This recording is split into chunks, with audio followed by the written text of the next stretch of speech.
You're listening to The Tide Pod, hosted by your friendly neighborhood PhD.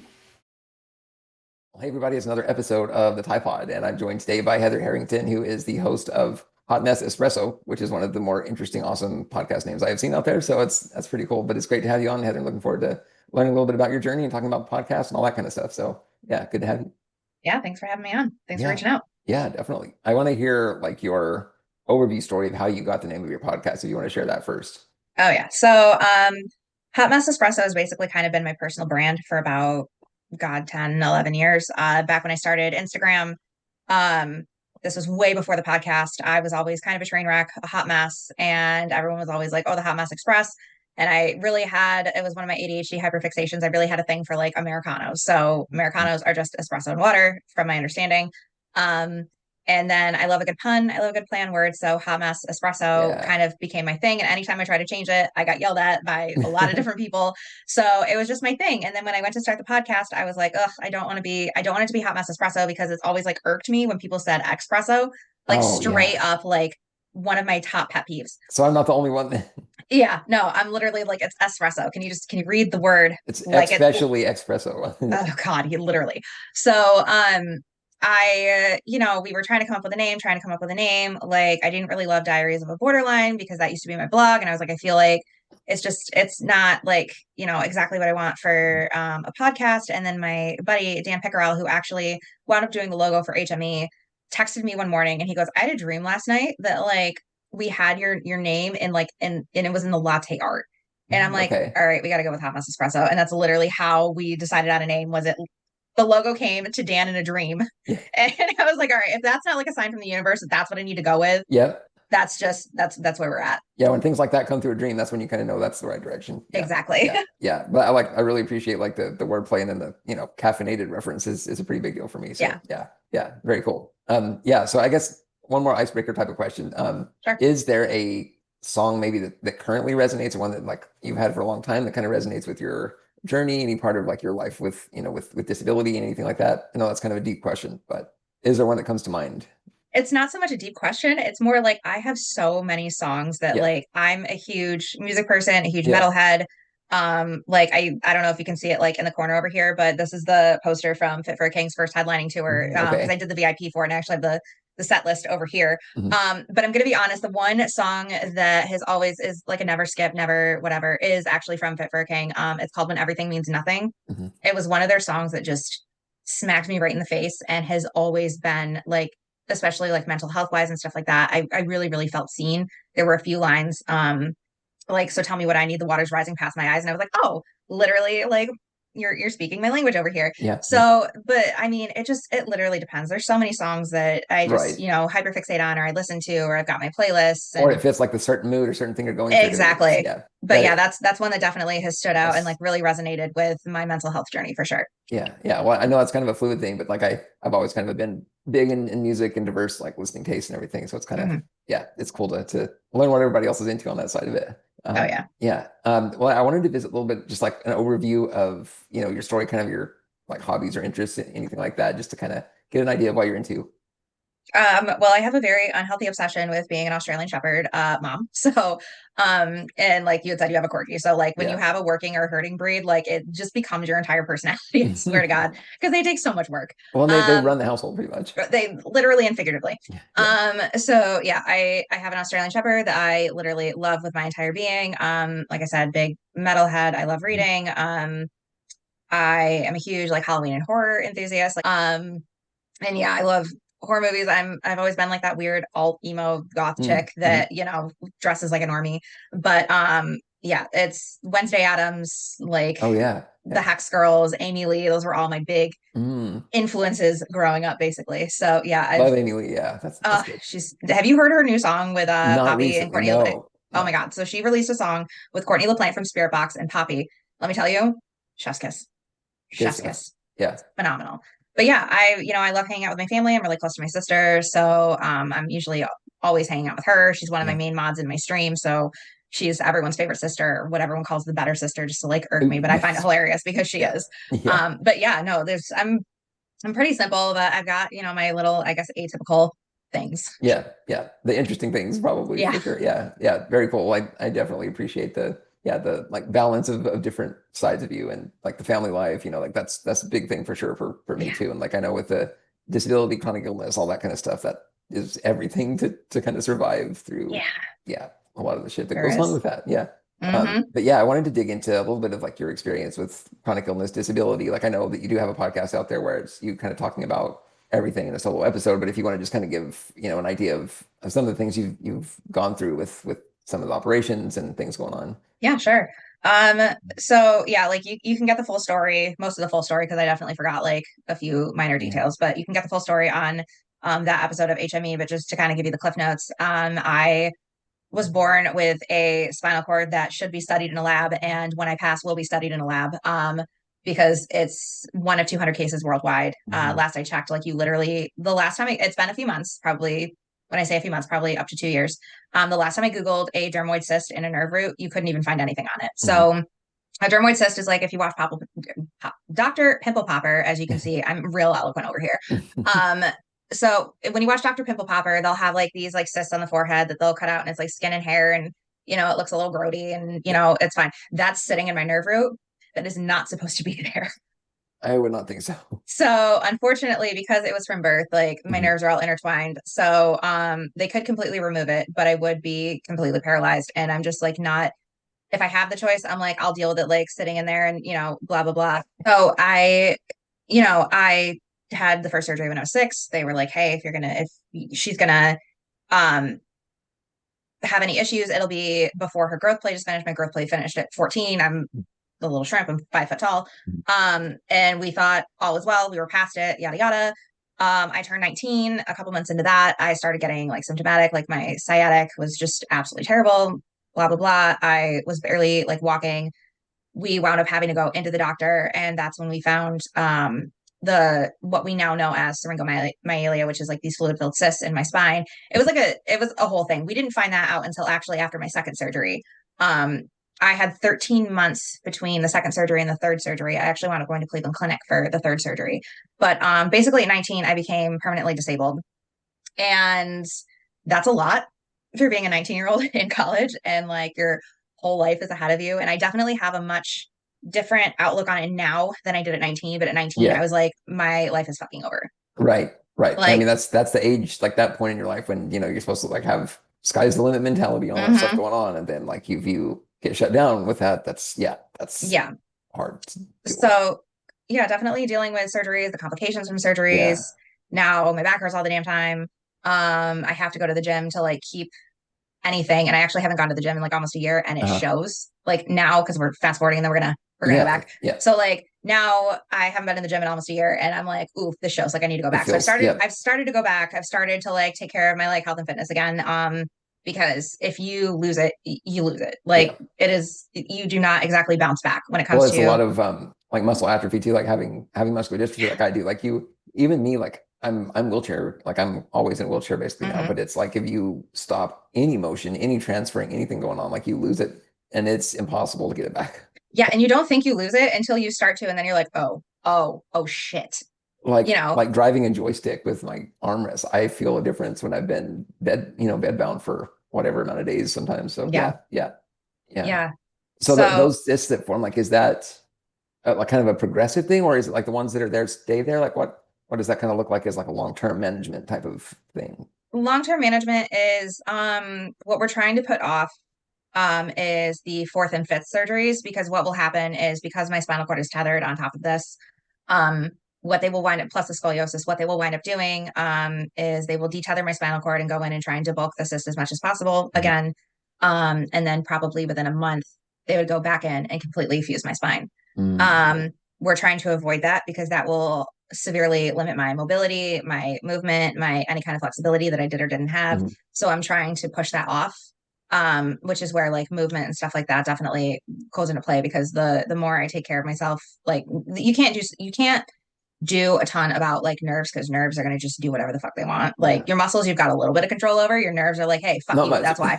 So it's all on my nervous system's timing, especially my central nervous system. But Mhm. if I can kind of maintain some form of quote unquote normalcy, Yeah. then I might be able to put it off. But again, like I could wake up tomorrow and shit could go south, because that's how it was that 13 months between that second surgery and the actual surgery that I say saved my life, because I don't know if I would still be here. Again, different mentality at 19 and 20 than I do now at 33.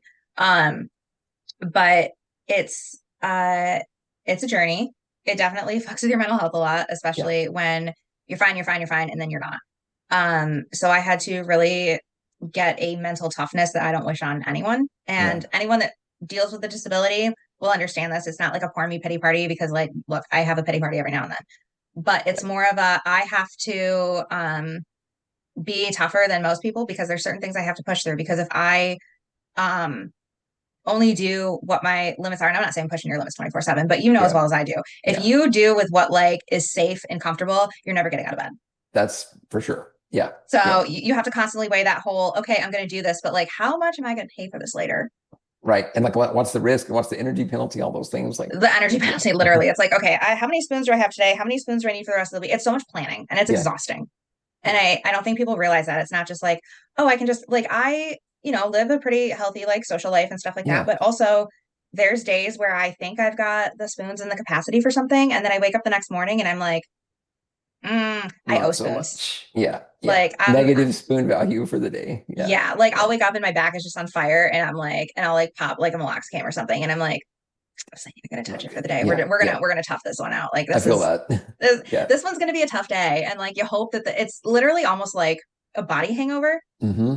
It's like when you go on a 3-day bender, but really it's just like you went away for like a girls' weekend or something. Right. And then you've got you have like the hangover for 3 days after. Well, like I was gonna say, I went to a concert, like it was the first time I'd been on like an all-nighter in probably 5+ years. And it's not even a week later and I'm still recovering. That was like 5 days since the event. I'm just like, getting in bed at 5 a.m. is not a thing I can do very often. So no, I'm literally, I joke that it's because I'm over 30, but really it's because I'm over 30. And also like my entire body likes to implode on itself for no reason. Exactly. So it's just like, oh, I'm going to, like 20-year-old me would look at me now and be like, you're going to bed at 10 p.m. And it's like, I sure as fuck am. Like, that's good right. night. And I'm going to be able to apologize. Right? Like my ass is in bed. My phone is on D&D. I can talk to who I want to talk to, and I can ignore everyone else. Like I don't have to be up till 3 a.m. This is not cute to be like, oh my God, I'm running on 3 hours of sleep. It's not cute anymore. Like, no, I'm going to bed. Good night. You've left those days in the past. Yeah. No, I can't hang anymore, and I'm okay with it. Yeah. So mental health wise, like what does that, look like for you? Like have you kind of reached a point where you kind of have your go-to things that help you get through the harder times? Yes and no. Yeah. I mean, anybody that lives with a disability knows that as much as you have like your coping mechanisms and like, you try to radically accept it all and like, this is what it is. Like, this is just the life we have. Like, blah, blah, blah. There are still some days where I'm just like, and I'm almost to the point where I have almost lived with a disability almost as long as I've lived without one. Because this happened when I was 19 and we are at year 14. Yeah. So I am almost to that point where I am half and half. So I've accepted it a lot more. There's a lot, I'm incredibly fortunate to have a support system around me that makes the accommodations, like doesn't make me feel like shit or a burden because I can't do XYZ. They work things around. Like we just went to Allegheny I went down to Allegheny for the day because like camping's sort of my thing, but it's also sort of not my thing. And my brother-in-law literally just like went through and looked up spots in Allegheny that quote unquote might be accessible because he's like, she's not going to be able to hike. And honestly, which you never really know like how accessible right. Is. I'm looking at this and I'm like, I get in this argument with my dad all the time because like he thinks that certain things are accessible and I'm like, no, they're not. Yeah. Like maybe trust the person that has been disabled for 14 years on what is and isn't accessible, because I could go on a TED talk about how inaccessible things actually are. Oh yeah. Like we don't want to see that side of me because I get real frank and there might real, be some rage going on there. Yeah, just a little bit. But we looked at places, and again, like I had, people that I could like hold onto their arm and haul ass up the hill or whatever. But once we were there, I was like pretty okay. But he's like, she's not gonna be able to hike. So like we got to see more sightsee things. Like my man and I just went to Letchworth and we're not hiking because like, let's be completely honest here. I was not a fan of hiking before I couldn't hike. So this wasn't exactly like devastating that I can't do it anymore. It's more like I can't do this. Oopsie daisy. Like, for people that loved hiking that now they can't, like that's gotta be devastating. I, liked, going to fairs and stuff like that. And now I have to like not really do that as much. So like that sucks. But when it was like, oh, I When can't it's hike something you're not anymore. into that Oh much anyway. no. Yeah. Like, oh, I can't do roller coasters. Oh no, Like, what else? oh, that's hard. But like, he made the accommodations and Yeah. he was like, okay, here's some drive-by spots. Like, here's a spot that you're gonna have to walk a little bit. Are you sure you're gonna be able to do it? And I'm like, Yeah. yeah, no, it's fine. Like, that's what, piggyback rides are for. I can't because I'm a princess. But, you know, you just try to make these. So I just have these people that make these accommodations. And then there's just things that I'm just never gonna be able to do. Yeah. And it sucks not being included, but it's not like they wouldn't include me if I could, you know what I mean? It's like, we know you can't do this. So like, let's try to work. But I'm so grateful to have people, and it breaks my heart that not everyone does have this, but I've got a Oh, circle yeah. that is willing to like go above and beyond to just kind of work around what I can and can't do That's to a try and rare make thing it, too. dude, it blows my mind how rare it is because Yeah. I'm over here like I've got a super supportive family. I've got amazing friends. Have a man that like is so incredibly like accommodating for things, doesn't even like ask too many questions other than Right. like the basics. Like you don't feel the burden thing around. Right. Yeah. Right, exactly. And I'm like, and then I hear like that's not usually a thing. And I'm just like, Right. what? Right. What do you mean? But Yeah. And like, I don't know about you, but sometimes I look at it and think, I think my mental health is strained. Like, what would it be if, yeah, like I was nobody and like didn't have anybody and was like a rehab center or something or like, yeah. It yeah. just it breaks my heart. But again, this is why I think we need more things in place for people with Hmm. disabilities because it's not on the families. It's not because I lost a lot of disability services when I got married. Yeah. I'm now Yep. divorced and fighting my ass off to get it back. But when I got married, all of a sudden all of those went away because oh, you're cured, and I'm like, but I'm not. Like Yeah. they act like you're cured when you get married. That's kind of the running joke. It's like, oh, It I'm would all be better now. nice, right? Right. And I think that's like a big thing, especially with like marriage Oh, equality. And I'm probably absolutely. gonna get canceled over this, but I don't care. Um, Marriage equality is not marriage equality because people with disabilities still cannot get married without losing their Exactly. benefits. I Right. lost so much shit and it became a financial burden on my then husband Right. to cover my shit. And we couldn't do that. Right. So I mean, like it completely, I mean, it makes marriage something that's just almost not even like a thing Right. I think about anymore since I found out, that Yeah. was was an We issue. wouldn't Like you're getting penalized for that. the only reason we got legally married is because he was in the military and the military Yeah. doesn't really recognize domestic partnerships anymore because gay marriage is now legal like Hmm. I'm pretty sure it's federally legal but I it's think federally so. legal so the whole domestic partnership thing no longer exists and they don't you have to be a spouse now and that Hmm. would have screwed us over. Granted, he didn't get actually deployed till after we got divorced, but that was our big thing is like we needed that kind of so it was basically a rock and a hard place and it Yeah. shouldn't have had to be a rock and a hard place. I Well, I shouldn't mean, like if we listed the number of things that are a rock and a hard place with disability, it would just be a mile literally long, we'd be really. here all year We, the we would rest of have the year. like weeks of episodes of Hmm. discussion there. Yeah. We sure freaking would. But that's the thing. It's really, really frustrating that I had to basically choose being legally married to somebody that I thought I was going to spend the rest of my life with Right. and keeping the things that were basically like keeping me somewhat independent. And it shouldn't have had to be like that. Right. And Right. even now, like we got divorced 10 months ago. Like our divorce was finalized legally, blah, blah, blah, blah, December 2nd of 2024. And it is now the beginning of October. And I am still working on getting shit back Yeah. because it takes that long. And I'm like, if I didn't have the support system that I have and like kind of the way that we'd written out the divorce where like he was still taking care of a lot of things because we split amicably as hell, like could not ask for a better ex-spouse, Yeah. honestly. Um, but if I didn't have that, I it'd be bad. It'd be really bad. Yeah. And again, I'm not the norm. So I don't like, and I've had this discussion with my current partner. I'm like, I will wear the ring, I will do Yep. the civil commitment, I will go buy a different last name. I'm never legally changing my last name because that Yeah. was a pain in the ass. And I kept my married name because one, my ex-husband didn't care, and two, like I was not, I'm like, I ain't doing Not it. going through all of that. Yeah. No, I still have things in my maiden name and we have been married and divorced. So like, Yeah. that kind of thing. But I flat out told him, I was like, I'm never legally doing this again because Yeah. I am not risking getting screwed over. Right. Again, And I mean, like it's too much of a process. yeah, exactly. The process. And like when you have disability, something you're managing and everything, like the more complicated garbage that you stack on top of it. I mean, it's just you just avoid those things. It's like You really whatever you do. have to do to, cut out like paperwork, legal documents, like all of that kind of yeah. Yeah. So Yeah. I totally get that. So I guess like to kind of go back to the mental health thing of it, like, like what does that look like for you now? I know you're talking about your support system and like you have, all the family and things you're able to still do. Like, how is it now on navigating the mental health type thing? So honestly, a good chunk of my mental health has almost nothing to do with my disability. And that could Mm, be because I have the support system. It's not something that's really like weighing on me and stuff like gotcha. that. My mental health has a lot to do with the fact that I still have some symptoms of BPD. Like I still have a lot of like attachment Mm, and trauma issues that I'm like working through. And my disability does play a part in it a lot. Not mhm. not a lot, but like a decent chunk, but it's not like one of the top three reasons why my mental health is like going to shit. It's usually Okay. all the fucking chaos around me. Like, granted, I will say that like when I'm drowning in housework and stuff like that, like that being disabled and not being able to keep up with the house like an able-bodied person, that That's fucks with my mental health. yeah, Like yeah. horribly, because I don't do well when things aren't like clean and there's like no clutter and stuff like, or when there is clutter, I don't do well with that. Hmm. So not having the energy to vacuum my house and clean my kitchen, or like Yeah. I right now I live in a 1,500 square foot house, and when I move into the townhouse I think I'm losing like 500 square foot, and most people will be like, oh, less space. I'm like, oh my god, less space. See, I'm the Like I'm exact same so way excited. now. Yeah, yeah. It's just like, the less stuff you have to keep up with and Yeah, clean, and yeah, and the more room for clutter. Like when you have more space, it tends to get filled up with shit right. potentially. So yeah, I Yeah. feel that. And Yeah, I'm not in a house that's like super accessible, so that like kind yeah. of way, so like it's situational versus like a constant looming thing, if Right, that makes right. any sense. Yeah, it doesn't. It's almost like the disability thing is just. I mean, it's obviously always adding to everything, but it's not always the root cause of things with mental health too. Yeah, I think Yeah, we just learn to live with it, and it's like it is what it yeah, is. Like yeah. it becomes kind of the new normal, Hmm. so you just learn to adapt and overcome. um I'm still gonna like throat punch somebody if they call me an inspiration, but Mm.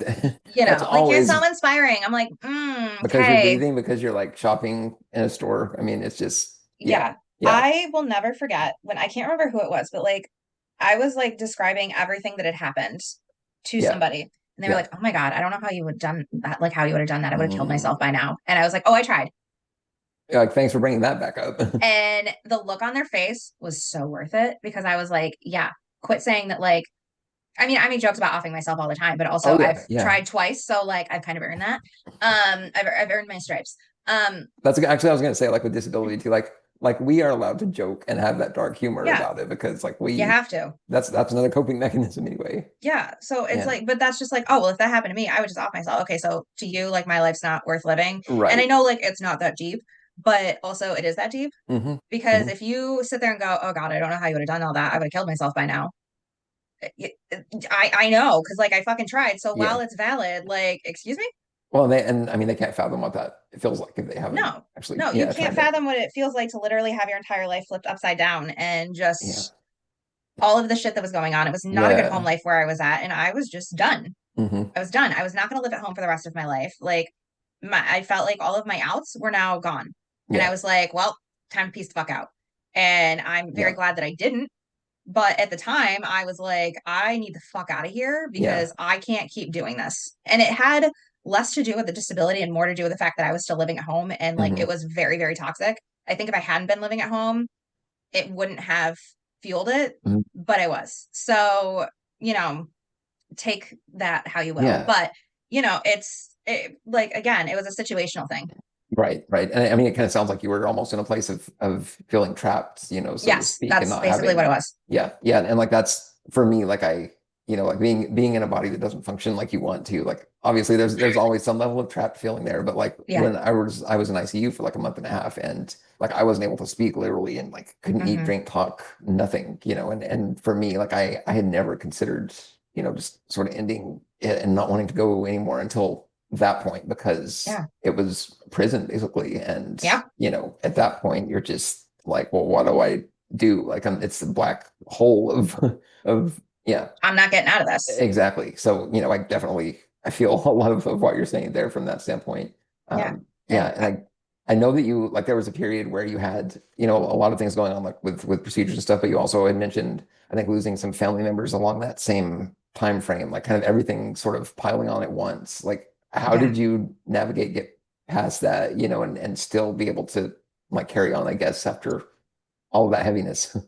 I'm gonna be honest, probably severe dissociation. Mm. I think I processed my grandfather passing away on his birthday 3 years later, Yeah, yeah. and I sobbed for like 2 hours. I was also drunk as hell, but I sobbed for 2 hours. And the guy I was dating at the time was literally like, Like, I don't know what to do with this. Yeah. But I like, because when my grandfather passed away, it was such a shock.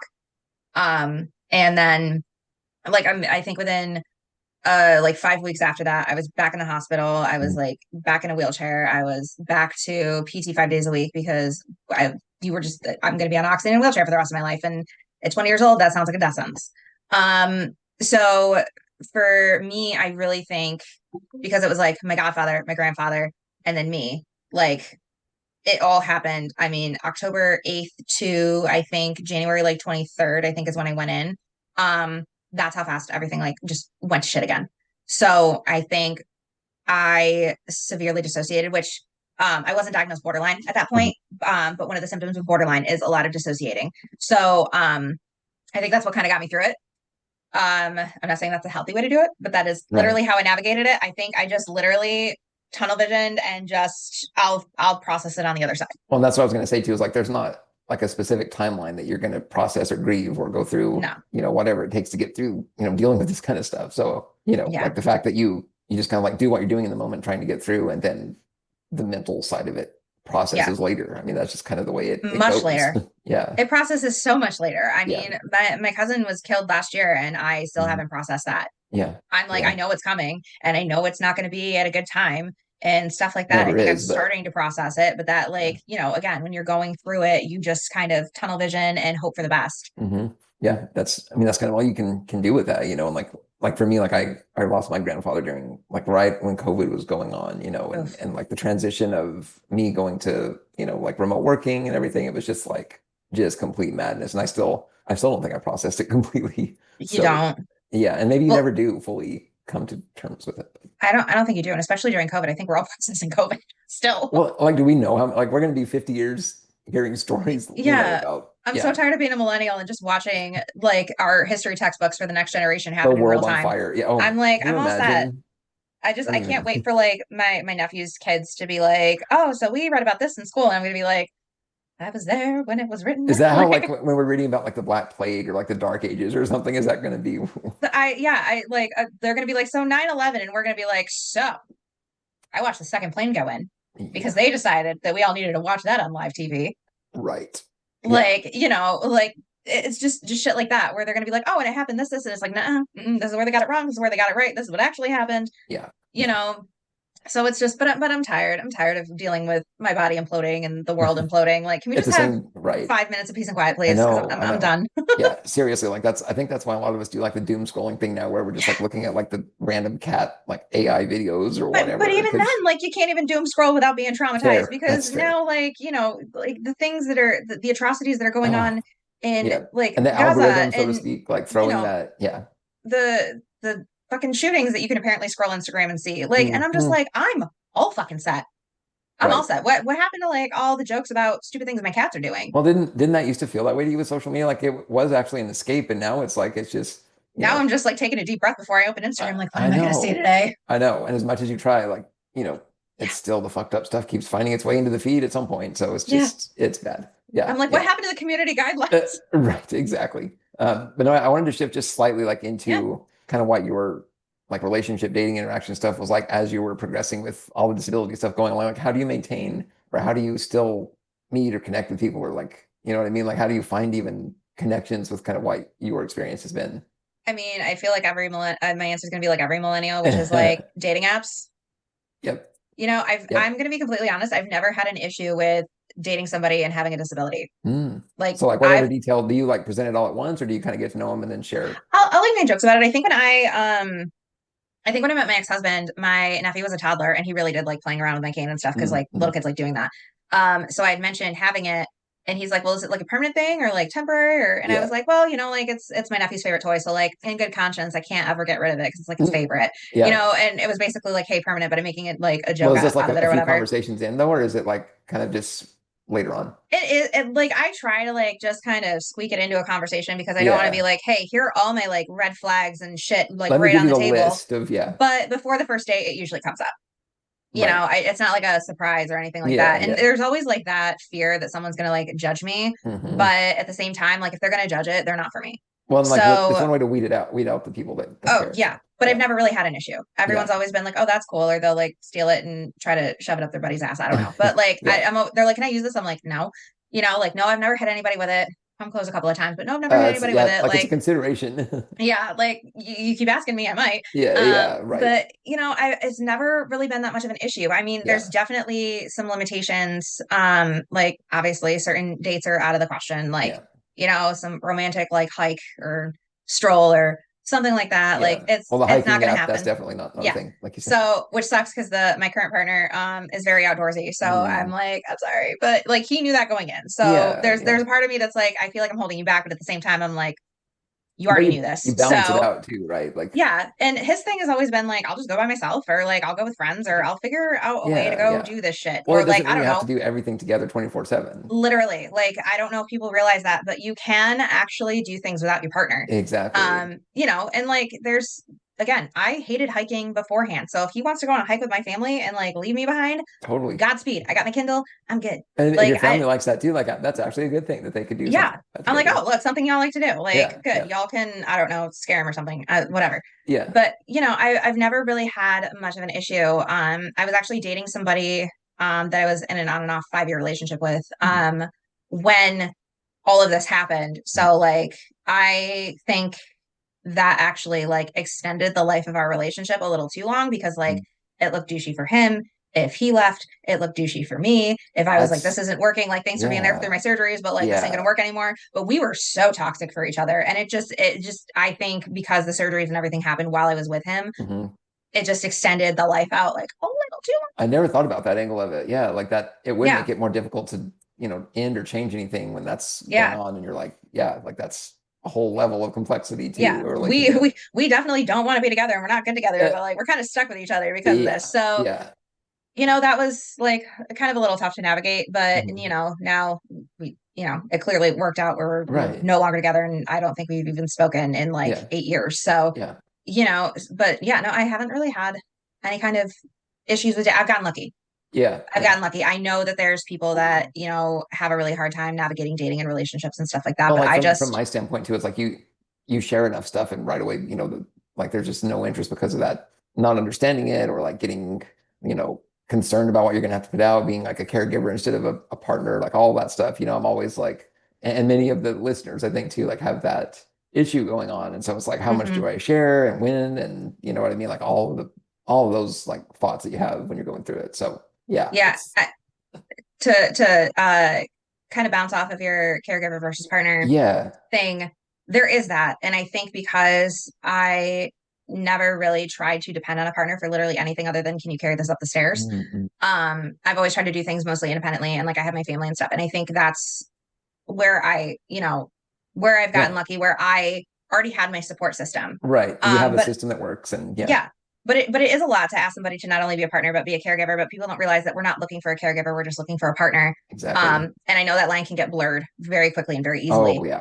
But that's where like the communication and actually having your actual caregivers and stuff like that, and like your Hmm. support system in place is going to kind of help alleviate that. But Yeah. again, the right person will sit there and go, well, let's explore this and like let's see actually where that line is and where the communication is and stuff like that. Right. So Just that no, openness, I think, to talking about it and planning it out is really like an essential need, I think there. yeah, because I think it actually drives my partner nuts that I don't ask him for help. He's Like like, he's wanting that, he yeah. has to go actually do things because like Yeah. I mean like bigger things around the house I'll be like no I'll get to it, and he's like no you don't, like just let me do it, and I'm like but And you're just I like, want stop you helping here. and let me do this. Yeah, I'm over here like I can get my people to do this or I can actually get to this, like I want Yeah. you around because I want you around, not because of things that you can like do around the house for me. Hmm. So I think that's where we kind of like butt heads a little bit because I very much do not want him to be any sort of like a caregiver role because Yeah. that's like not his responsibility, and his thing Right. is it's not necessarily being a caregiver, it's just like helping out because I can't And, tell you and how there many is times. some like, blurred line there too, I think, Right. between like partners and spouses help each other Hmm. versus, yeah, yeah, Like I can't tell you how many times he's literally looked at me after doing something. He goes, I'm not doing this because of you. He's like, I'm doing it because I want to help. exactly. And Yeah. I'm like, Yeah. that makes me feel better, but also like, I know, but also, but But still it's you're kind of like giving and taking like on that. right. Yeah. Yeah. Like I would bend over backwards for him too. Like, and he's Yeah. perfectly able-bodied, but that's just like what you do as a partner. But Yeah. it does very much those lines. It's a very fine line between being a partner that cares and that can help out and turning into a full-time caregiver. Yeah. And I don't think we talk about that a lot because there's just kind of almost like a societal expectation that like your partner does become Like your the caregiver. roles or something And it's almost. like that puts too much pressure on your partner. Yeah. Like Yeah. way too much pressure. Yeah. And then like if you were having to actually watch that or see that too, like from your side, just realizing how much they're having to put in, like that's not always easy to deal with either. Yeah. And again, like I know that sometimes being the partner and the caregiver works for some people. Yeah. It doesn't always. And unless you have like a ton of communication and a ton of like, I guess, boundaries and times where you are just a partner, it can probably get really exhausting. Well, it's just not a black and white thing. No, for it's sure. so gray. It's such a gray area. It's not even funny. 50 Shades of Gray. No, that's in like partner / caregiving. Like it's all over the place. That's a really good way to put it. And like even me, like knowing, like being an advocate, knowing disability and all these things going on, like even like that's kind of a realization for me now is like how you would like navigate balance that in a way that's healthy for both sides. Like that's a whole nother layer of stuff to throw on top of the disability life, so that's good to discuss, I think, for people. And like I'm pretty like independent for someone with a disability, but again, because I have the support system, because I have put things in place that make things more like accessible and stuff like that, like certain laundry baskets, certain this, certain that. But also I know that I could very easily fall into that thing of my partner just doing literally all of the heavy lifting figuratively and literally around here, where I could just, like anytime he comes over, can you do this? Can you do this? Can you do this? Can you do this? And it can even blur into that. Yeah. So I try to very much like limit things, or like if I need him to do something, we're doing it together. Yeah. It's not just like me sitting on the couch being like, hey, can you do this? Like if he's got to do like the animal water or something, I'm also doing things around the house. So it's like, it doesn't feel as like you're doing things for me. It's like you're taking care of this task, I'm taking care of this task. But that's also me being an eldest hyper independent daughter that just like can't ask for help to save her life. So it's just it's a lot of gray area. It's a lot of communicating. It's a lot of finding your groove and what works for you and your partner. And it depends like on your specific disability, obviously, because like, that's a spectrum and a half. Absolutely. Absolutely. And like from, someone like me who's even more severely disabled in a wheelchair, it's like, well, there's still so many areas and so many things that go into a relationship that does not have anything to do with that can be contributed, So like sometimes it's just emotional support that you need. Like, hey, I had a rough day. I just need to talk this out. I just need to feel validated and reassured. That's all I need. I got shit for everything else. I just need to be like, today fucking sucked. And it wasn't just because of my disability. It was everything else that my disability made harder. I just need to bitch for a second. Right. Like the listener, right? Like the good listeners is not like that's a very important thing. Yeah. That does more than doing actual physical things for us. Very true. Yeah. Plus, like nowadays with technology, like you can do grocery shopping online too. So like that's another task. Yeah. But no, I think that's a really good like topic and area to bring up with disability. I don't think people necessarily go to very often. So like really, I appreciate that kind of dialogue for sure. So speaking of that, like I'm gonna say something that I bitch about 24/7, not necessarily like publicly, but anytime. Can we stop calling things that are actually like accommodating and stuff luxury items? Like a walk-in shower with a bench is a luxury item. It's not like true. No, that's literally like so that I can shower independently, or if I feel like shit, like and all these different things that like these houses have all these like luxury items, and that's why the house is so expensive, or like the rent's so much. And it's just like actually like if I could fucking afford that, that would actually make me super fucking independent. But no, I mean, so like it's really frustrating. Yeah, functional. Like to some, they look like luxury, but it's not. No, it's like it can mean the difference between independent and dependent. Exactly. Yeah. And quality of life is completely different. Quality of life affects mental health so much. And that's why like again, I have a decent like quality of life with my support system and stuff, and that's why like my mental health isn't super affected by my disability. But that's the thing, like every time I go to Home Depot and there's like like a front loading washer, which would be easier for me to get shit out of instead of like the top loading, but the front loading is luxury. The walk-in, the walk-in closets, so we'll just stick on another $300 cost because we think it's a luxury item. Because it just looks pretty. Okay, well that's actually like an accommodation thing. And I really think we need to start talking about that more, because there's so many things that are like we were saying, considered luxury or upgrades or, things like that, that it's like, no, actually, like if the rent wasn't $2,500 a month for no fucking reason, this would be a great place for me to actually like thrive in. Yeah, you're right. But whatever. That's totally, and it's a capitalist thing, obviously. Like the world is still driven by, the money factor. Yeah. And what's sad is a lot of us have to just kind of put up and deal with it. And there's no option for some things, right? Like even if it's luxury, some things we have to have. So Yeah. yeah, I No. feel you Well, there. because the world was not built for people with disabilities because we're Not seen as inferior and remotely, not like right? functioning members of society, but No, we're like not ready we, for that yeah, conversation. yeah, like way back in the day, like we would have been the ones expected to just like die off early, and they wouldn't have to worry Hmm. about it. So yeah, Yeah, no, we look, I could go on a TED talk about that and it would ruffle all of the feathers, yeah. including a few like with, some people that I know, but Mm. we're just not ready for that conversation yet. That's a risk for later podcasts. Yeah. Yeah, yeah. But speaking of that, I actually wanted to talk a little bit more about your podcast, kind of like what your mission is, like what kind of guests you bring in, like what's kind of your, I guess, motivation and goal for having that. Yeah. So HME started off trying to humanize borderline personality disorder because it is 2025 and it is still villainized as fuck and it pisses me off. Mhm. But I had gotten diagnosed like 2017, 2018-ish. So I had started a blog talking about like my journey with DBT and like all of the different facets of that. Mhm. What it was, what it isn't. So that's why I started the podcast, like kind of getting with the times after my best friend Justin was up my ass for 3 years to like kind of get that moving again. So you were getting pushed by a friend. Yeah. So pushed from across the country. Somehow I was like almost getting physically pushed into this, which I love him dearly for it. Like I'm so grateful for it. But he obviously knew I had like some sort, he saw what I didn't, let's just put it that way. Mhm. So we, I started off humanizing BPD, but then I'm like, I can only do so many solo episodes. I'm at a different point in my life where like talking about where I was is actually really Mhm. mentally exhausting. And I don't want to become the poster child for BPD because like I'm very well adjusted because I have done the fucking work. So I didn't want someone to look at somebody who's newly diagnosed and be like, well, why can't you be like her? Mhm. Because it's like I've done the fucking work. And it was a lot of goddamn work, but I also again had a huge support system that was phenomenal. So I started kind of bringing people on, just talking about mental health and sharing their stories and different like holistic this and just talking music. And I've had authors on and I've had people that failed to mention in the prep call that they had borderline and then casually mentioned it on the episode. And I was like, well, let's fucking talk about that. Yeah. So, I've had kind of literally almost everyone on, and there have been some like, some episodes that just didn't seem like it fit well. And it was just like me figuring out what I wanted to do with the pod and Yeah. everything else. But right now, I'm kind of leaning into like I guess I'm at the point where I can like have higher profile like people on. Mhm.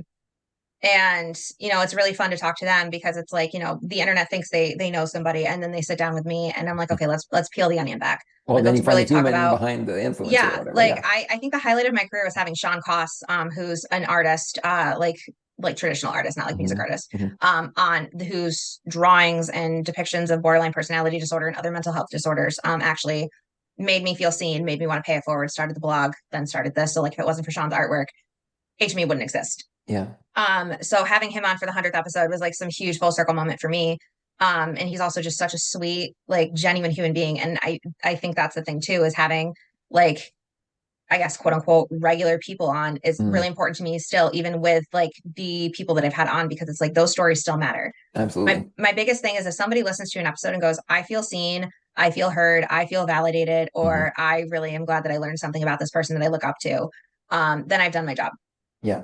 Yeah. And I mean, that's like a perfect mission for, a podcast, I feel like, and it shows kind of that adaptability to, like, it might not Yeah. look the same throughout your, all the episodes that you have on, and the guests might change. But at the same time, I've kind of realized that too, like, people with 100 followers, or maybe they don't even have a social media account, like their stories that need to be shared and amplified too. Those have And been some of my it's most powerful episodes are the same people that here. have like Yeah. no social media presence. Yeah, some of the most refreshing probably conversations, but it's been that way for me for sure. Yeah, and I have to say too, just me listening to your solo episode talking about your disability experience and chronic illness and everything, like there were, I kid you not, like 100 things that you said that I was just sitting there like, yeah, like I know exactly what that is like, and Hmm. yeah, I don't know, it just those little things help quite a bit. And like shared grief and trauma for some reason is like Yeah.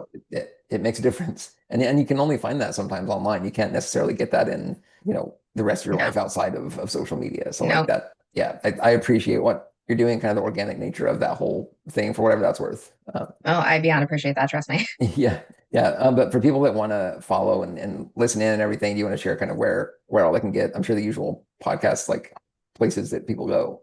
Yeah, everywhere you get your podcasts. So Apple, Spotify, Yeah. iHeartRadio. I think I'm on Amazon. And I think I'm on Podbean. So anywhere you get your podcasts, I'm also on YouTube. The videos get dropped on Fridays. The episodes come out every Wednesday at 5 a.m. Eastern. And then for socials, you can follow my Instagram, hotmess.espresso. Mhm. Chaos of Heather Nicole is my personal one because I am launching a second podcast at the end of October that I'm really Nice. excited about. We just filmed our first episode. Is it So going to that be is just like you hosting, or is it like a combined effort? it's three of us Nice. together. So it's going to be a little chaotic, but it's going to be a lot of fun. That one's called Friends Without Benefits. You can also find that one on Instagram. And then my TikTok is Hot Mess Espresso. I'm streaming most nights. So come in, say hi, tell me you came from Ty's podcast, Yeah. and tell me what you think about it. But also that's just kind of my creative outlet. Yeah. So there's some chaos on there. I get a little Chaos petty is every good. now and then, but Yeah. yeah, no, it's a good time. And you have a little bit of merch coming to, or do you have it available now, or what is Yep. that? So merch is available. We just closed the pre-order, but we will have it like on rotation with probably some alterations based on what sold and what didn't. Yeah. So we'll have kind of like we'll be relaunching with a couple of extra items, and then we'll just have it on rotation. I'm still figuring out how we're going to get all that done without Yeah. Google Forms because I feel like I should Mm. have some sort of like a landing page, ordering page. But like I said, well, I haven't said it, but I'm a one-man show, so I'm doing all of this myself. So Yeah. some things take Take some some time. time. Oh yeah. Yep. So, but Absolutely. yeah, you can just reach out to me for merch if you are interested in it. It's pinned Yeah. on my Instagram. So, yeah, we can just go from there. But yeah, the merch is really cute. Awesome. I love it. Yeah. Yeah. That's really cool. Like I've kind of had like, dreams of eventually getting to that point, but Yeah, yeah. well, I'm 2.5 years in and I just Yeah. got to it. So Yeah. Well, yeah, it takes a I have damn some time. time. Yeah. Yeah. But I sure appreciate the time coming on. I know there's like some Yeah, nuanced areas that we could probably, maybe have a follow-up episode at some point for on. sure. But yeah, thanks for coming on. Looking forward to sharing the episode.